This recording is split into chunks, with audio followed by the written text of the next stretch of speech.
안녕하세요. 파산관제인 홍영필 변호사입니다. 이번 시간에 2022년 7월 13일 다음 주에 진행하는 제 사건 총 신건이 13건이고요. 이 13건은 5월 9일 날 파산 선고를 받고 7월 13일 날 수요일 날 4시 반에 이제 집회가 있는 사건이고, 그 다음에 15건은 속행 사건입니다. 이건 기존의 선고일이 다 틀리죠. 그동안 계속 뭐 어떤 것은 7회, 어떤 거는 9회에 걸쳐서 속행한 사건이 있죠. 15건. 그 다음에 이제 채권 조사를 하는 게 6건이 있습니다. 그 다음에 부인 청구가 2건이 있습니다. 그래서 총 8에다가 23, 36건이 진행됩니다. 그 사건에 대한 이모저모를 한번 돌아보시면 뭐 신청 대리나 신청하시는 분들 좀 대략 어떤 게 좀 문제가 되는구나, 비슷하죠 대부분. 네. 그래서 이제 요 지금 빨간 것만 문제가 되고 나머지는 다 면책입니다. 파산 폐지 면책. 면책되고, 그러니까 관제인 조사에서 폐지 면책 의견이 올라가고 채권자 이의가 없고, 그 다음에 송달이 다 잘 되고, 그 송달된 뒤 채권자가 이의가 없으면 이 3박자가 딱 맞으면 바로 면책이 됩니다. 언제? 7월 13일 날 끝나고 판사님이 아마 한 일주일에서 2주일 내에 법원에서 보내줍니다. 면책 결정문을 대리인한테. 그래서 13건 중에서 이제 하나, 둘, 셋, 넷, 다섯, 여섯, 7건. 7건은 면책이 가능성이 높고요. 6건은 이제 환가 사건입니다. 한번 보겠습니다. 어떤 게 환가됐는지. 이분은 차량과 그다음에 편파 변제가 있었습니다. 그래서 2천만 원 정도의 이제 파산재단에 편입을 하겠다고 이제 이행 확약을 해서 화해가 성립됐습니다. 2천만 원을 납부하고 채권자들한테 이 돈을 나눠주면 바로 사건이 끝나게 됩니다. 끝나는 데는 돈을 넣고 채권 조사도 해야 되고 한 2-3달? 한 3달 이상 걸립니다. 물론 이제 돈이 들어오고 나서죠. 이건 바로 폐지 면책이고요. 이 네 번째 거는 이분은 이제 관제인 조사는 별 문제가 없고 이 채권자도 없는데 한 명이 송달이 안 됐어요. 여기 개인 채권자가 폐문부재로. 혹시 이 채권자가 송달받으면 이의할 가능성이 있기 때문에 이런 경우에는 바로 끝내주질 못합니다. 바로 한 달에서 2달 정도 속행을 합니다. 그래서 이 주소를 보정을 해야 됩니다. 폐문부재된 채권자에 대한 송달을 주소를 보정을 해서 주소를 찾아내야 됩니다. 자, 그 다음에 이제 폐문부재가 된 거는 조만간 아마 한 번 더 야간 송달이나 특별 송달 한 다음에 공고 가름을 쉽게 허용을 해줍니다. 그래서 크게 걱정 안 해도 됩니다. 다만 몇 달 늦어지는 게 이제 채무자로서는 조금 속이 탈 수 있죠. 근데 면책은 반드시 됩니다. 그래서 크게 걱정할 일이 아닙니다. 자, 그 다음에 이제 상속재산 파산이 하나 있죠. 상속재산 파산은 표시가 이렇습니다. 망 누구누구의 상속재산. 신청인은 죽은 사람이 할 수 없죠. 상속인이 하는 거죠. 한정승인. 이것도 상속재산 환가가 완료됐습니다. 이거는 이제 돌아가신 분의 국민연금 일시금이 있었고요. 그 다음에 이제 가계보증금이 조금 있었고, 그 다음에 예금 같은 게 있었습니다. 그래서 이런 걸 저런 거 다 끌어모았더니 한 2,500 정도가 나와서 그거를 채권자들한테 나눠주기 위해서는 어떻게 합니까? 조사기를 지정해야죠. 지정 신청을 한 겁니다. 물론 세금이 많으면은 세금들 조사해 보니까 돌아가신 분이 세금 밀린 게 거의 없습니다. 이것도 마찬가지로 이제 만두가게 임대, 이분이 이제 지방에서 만두가게, 만두를 만들어서 파는 장사를 하시다가 이제 돌아가셨어요. 그러니까 이제 임대인한테 못 준 임대료를 이제 뒤늦게 채권자에 포함을 시켰습니다. 그래서 이게 송달이 되면 이제 채권조사하고 같이 하게 되어 있습니다. 이 면책이고요. 자, 그 다음에 7번을 보십시오. 이거는 환가 사건이죠. 보험을 1200만 원을 환가를 했습니다. 근데 왜 속행이 될까요? 조사기일 지정을 해야 되는데. 그건 바로 재단 채권을 조사해 보니까 국세하고 지방세 4대 보험이 환가한 금액보다 훨씬 그 이상이 되는 거죠. 그러면 그걸 먼저 갚고서 돈이 남는 게 없죠. 그러면 채권자들한테 나눠줄 돈이 없습니다. 채권 조사 기일은 조사 기일 지정 신청을 할 필요 없죠. 채권 조사를 할 필요가 없죠. 실익도 없고 괜히 했다가 욕만 먹죠. 쓸데없이 돈도 나눠주지 않으면서 똥개 훈련 시켰냐고. 그래서 이런 경우는 그냥 속행을 하고 돈 들어오면 바로 재단 채권인 국세, 지방세, 4대 보험만 내고 폐지 면책으로 올립니다. 그래서 이제 여기 나오죠.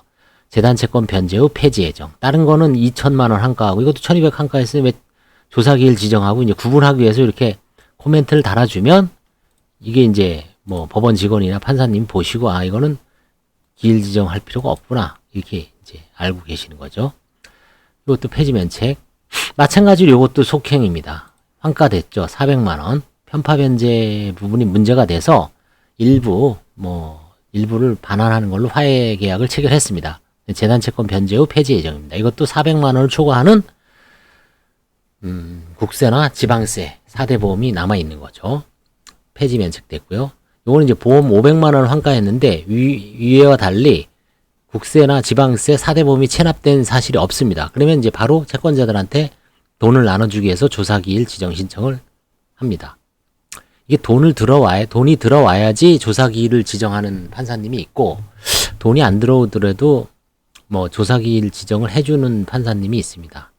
그래서 이것도 마찬가지로 조사기일 지정.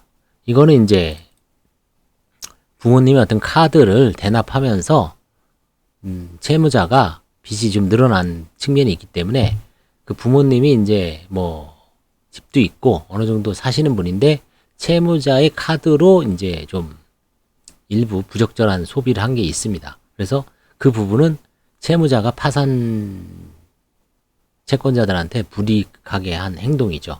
그래서 그거를 좀 일부 변제를 해라. 한 400 정도를 변제를 하는 걸로 화해계약을 체결했습니다. 그래서 총 13명 채권자 중에 6건은 한가했고요. 하나, 둘, 셋, 넷, 다섯, 여섯, 7건은 이제 폐지 면책 혹은 폐지 예정입니다. 그 다음에 이제 속행 사건은 이제 그동안 계속 쉼 없이 계속 진행되어 온 겁니다. 이 9번, 이 9번, 9번 진행된 거는 그동안 한 1년 넘게 진행된 거죠. 2021년 2월 8일이니까 지금 2022년 7월 달이니까 무려 17개월 진행했죠. 17개월 진행하면서 계속 속행이 된 겁니다. 두 달 단위로. 왜냐면 이제 경매가 이제 이번에 끝났어요. 지방, 홍성지원에서.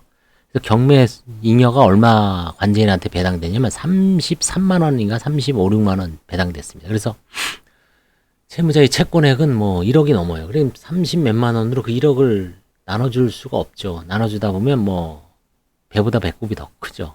절차 비용이 부족합니다. 우편 요금이나 송달료 이런 게 더 많이 나가기 때문에 이런 경우는 이제 절차 비용을 이걸 그렇다고 또 채무자한테 돌려주기도 좀 그렇고요.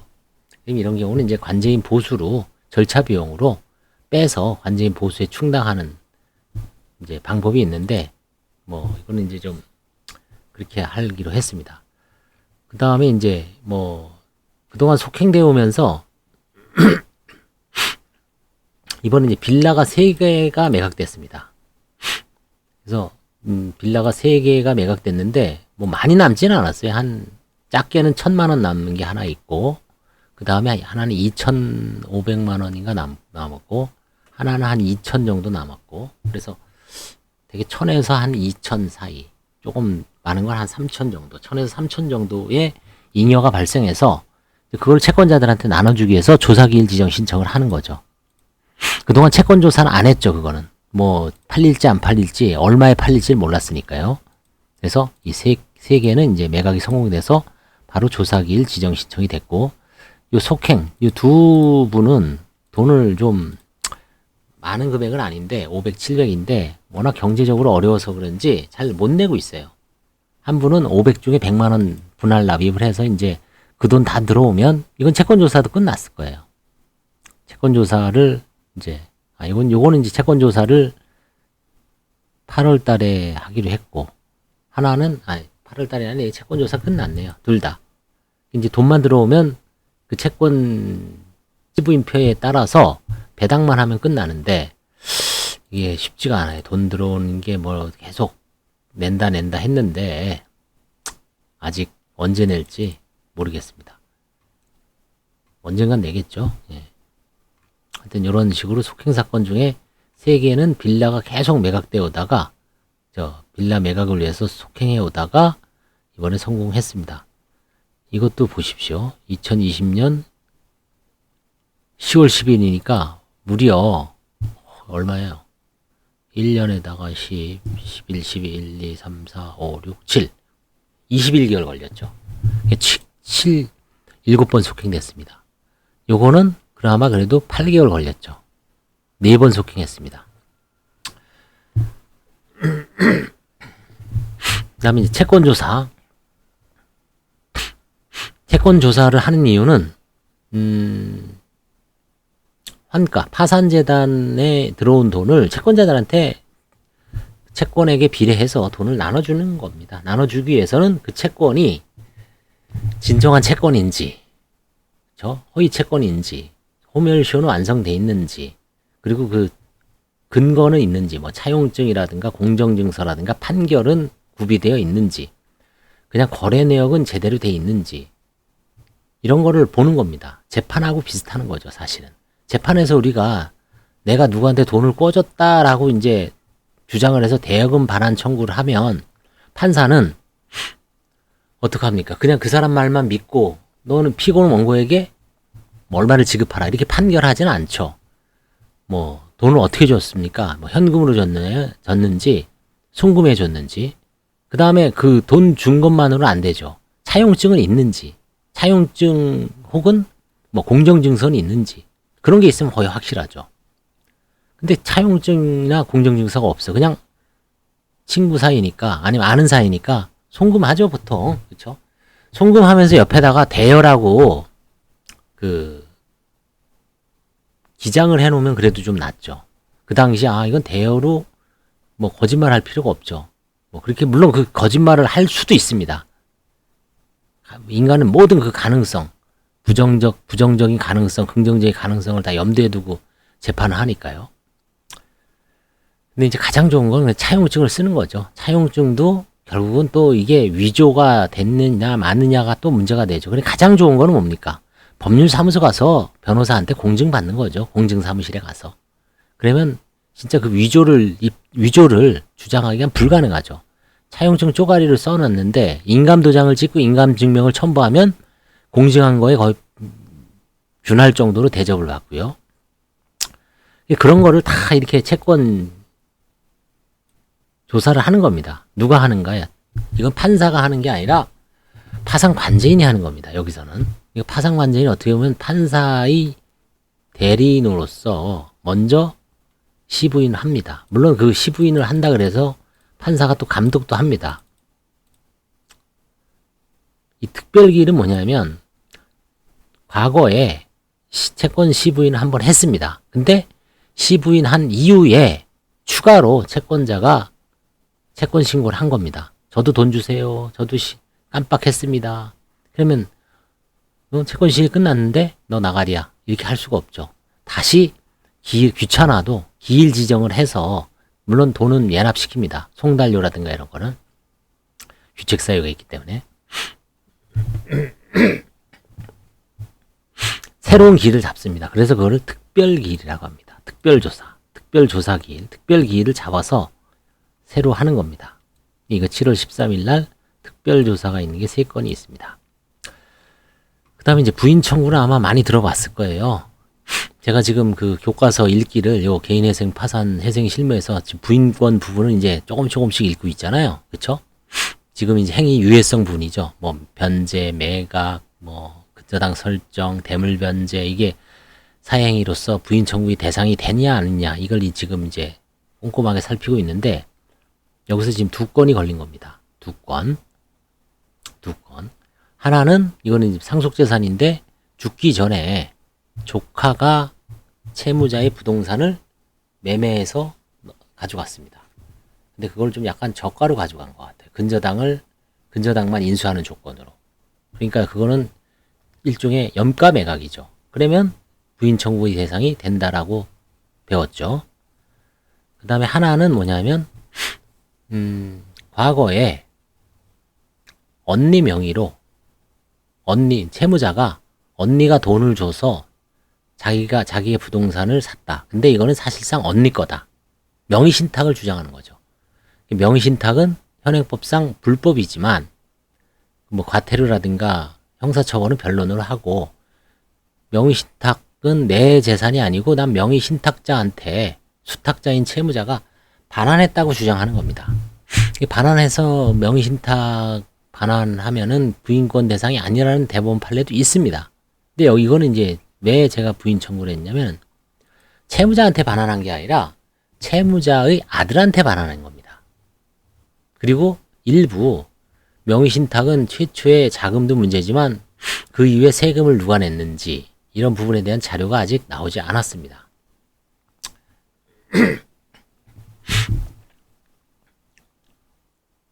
명의신탁에서 중요한 게, 보통 이제 몇만 원 되는 세금이라도 꼭 꼬박꼬박 입금시켜서 그거 내게 해야 됩니다.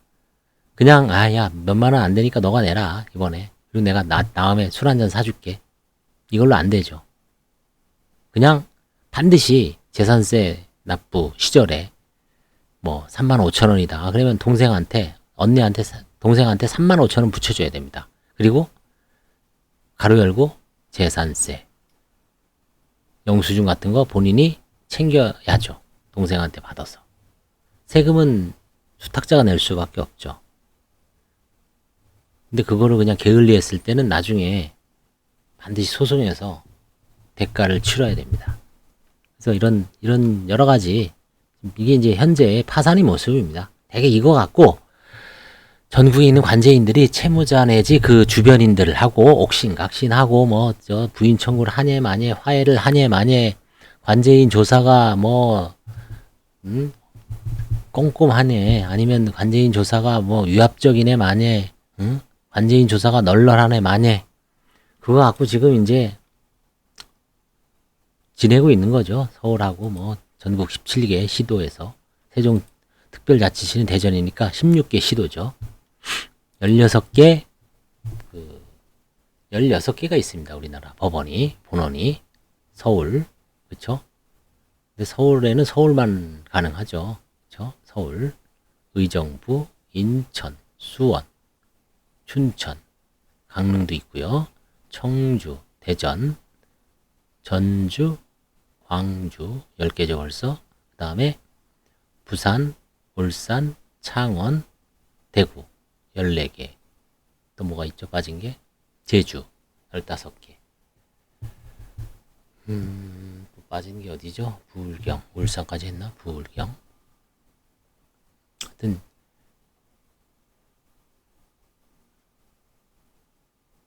16개 의정부 했나요? 의정부 16개가 있습니다. 법원에서 이제 본원에서 16개의 본원에서 이제 파산부를 운영하고 있습니다.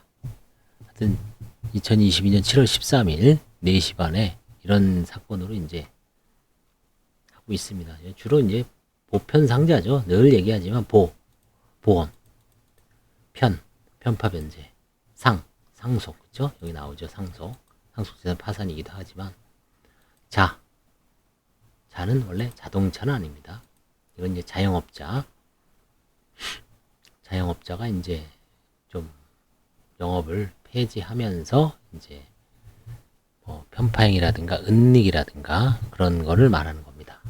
뭐 보편상자, 그죠? 네 가지가 거의 뭐 거기서 크게 벗어나지 않아요. 여기서 아주 특수한 경우는 제가 얼마 전에 동영상 찍었죠. 신탁재산. 처음 해보는 거예요. 3,500건 중에. 처음으로. 그동안도 좀 있긴 있었죠. 근데 거의 환가가 안 됐죠. 뭐 제가 이제 그걸 발표하고 이제 관제인들한테 쫙 뿌리니까 어떤 변호사님이 근데 그때 관담회 하면서 내려올 때 자기 지금 2018년 사건 4년째 환가를 못해서 방치하고 있는데 그게 신탁재산입니다. 가치가 없으니까 안 팔리는 거예요. 가치가 있으면 벌써 온비드 경매에서, 그쵸? 저는 제가 하고 있는 사건이 21억에 낙찰됐죠. 벌써 거기서 한 6, 7억 들어옵니다. 남은 금액. 가치가 없으니까 신탁재산도 나가리가 되는 거죠. 저도 한 뭐 몇 번 있었어요. 근데 그동안은 그게 가치가 거의 없었어요. 이거는 처음입니다. 신탁. 이걸 어떻게 이제 신탁재산을 환가할 것인지에 대한 이제 좀 고민스러운 발표문을 제가 한번 대충 대략적인 아는 범위 내에서 이제 발표를 해서 반제인들한테 공유를 하고 여기 유튜브에도 올렸죠. 그런 거 뭐 아주 특이한 사건이죠. 그 다음에 뭐 가족 명의로 은닉해서 사업을 영위해서 막 발견하고 뭐 구글링을 하고 그쵸? 그 다음에 뭐 네이버에서 뭐 검색을 해서 발견하고 상당히 그런 사건도 있습니다. 예전에 누가 발표했듯이. 그 다음에 비상장 주식을 뭐 평가를 해서 환가하고 아주 드문 경우입니다. 물론 이제 다 그 다음에 이제 비트코인 그쵸? 이 비트코인 이번에 딱 판사님한테 보고된 게 딱 2건 있더라고요. 비트코인 그쵸? 저는 이제 상속재산에서 도지코인은 환가를 해봤습니다. 뭐 얼마 안 되죠. 한 뭐 100 몇만 원뿐이 안 되더라고요. 도지코인 그때 뭐 1000 얼마인가 그쵸? 도지코인 뭐 머스크하고 관련 있죠. 일론 머스크 테슬라 사장 도지코인 뭐 좋다 해갖고 한번 떴죠. 근데 그거를 이제 그것도 상속재산 파산이었는데 갖고 계시더라고요. 자, 그래서 이런저런 상속, 파산, 환가의 이모저모에 대해서 알아봤습니다. 감사합니다.